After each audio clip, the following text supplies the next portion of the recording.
Now we've done our penetration. We've seen how to create top hat. We've seen what we potentially need to do to make sure that our penetrations are as good as we can get them. Now, there are other occasions where you really need to think about potential issues when it comes to airtightness. And that's when you get multiples of a product or a duct, a cable. You get multiples of those things. And the thing to remember is it's very difficult to airtight something when it's against or clustered together with something, even a self product. So if we were to have ducting come through our floors, sometimes we have multiple ducts come through the floor for various reasons. We need to airtight around those. So we need to be able to get the airtightness in between.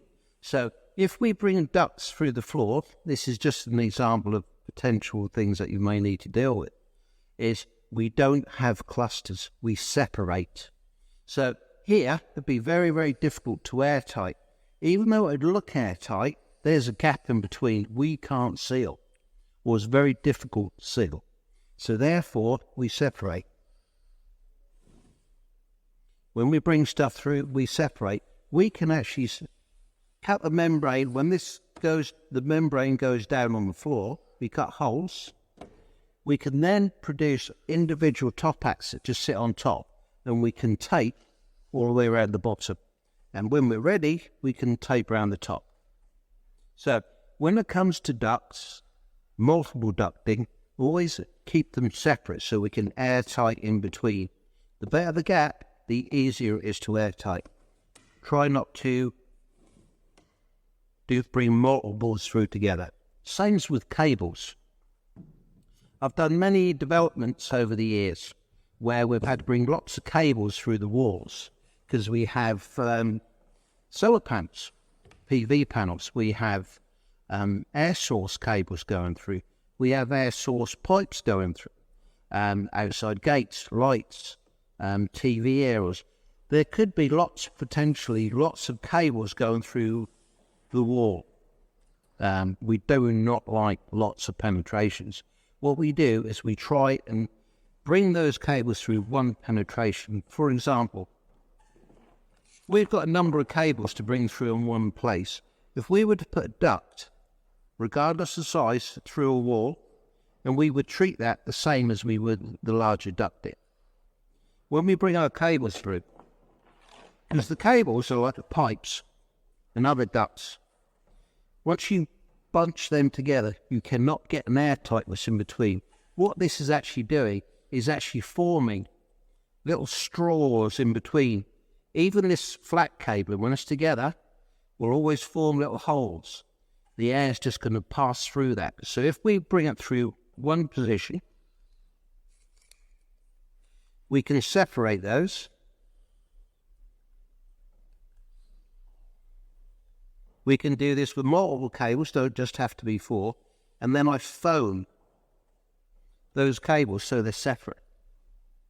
Then once the foam's gone off, we trim it, and we can fit airtightness in between and around all these cables individually. That way, we're not got straws. We have actually been able to separate and airtight in between. So when it comes to airtightness, penetrations, cables, multiples of anything, try to keep it as separate as possible. You'll get a better result because it's easier to do. John, so you've given the example there of putting it through a small service pipe and then fanning the cables. Yes. And then you referred to fitting the air tightness where the cables is once you've formed it. So just to be clear then, so you've formed in the pipe, separated the cables, and then the idea is that you're going to put some air tightness tape on? That's correct. We first of all foam the pipe, because if we take the duct through the wall and we're bringing cables through, that potentially is a cold bridge.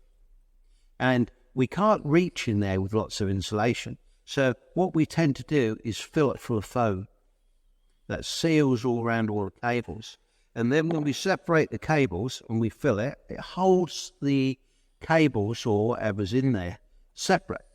It holds it in position for us. So then we can manipulate them into where we need. And also with the foam, it is quite a good insulator. And also, once it's trimmed off, it forms something solid to push up to. It forms a good backing.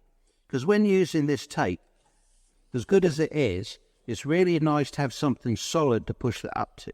So foam, well, you can trim it off to shape. This will push up to the foam and actually stick to it. So it does two things. It insulates and also assists with air tightness as well.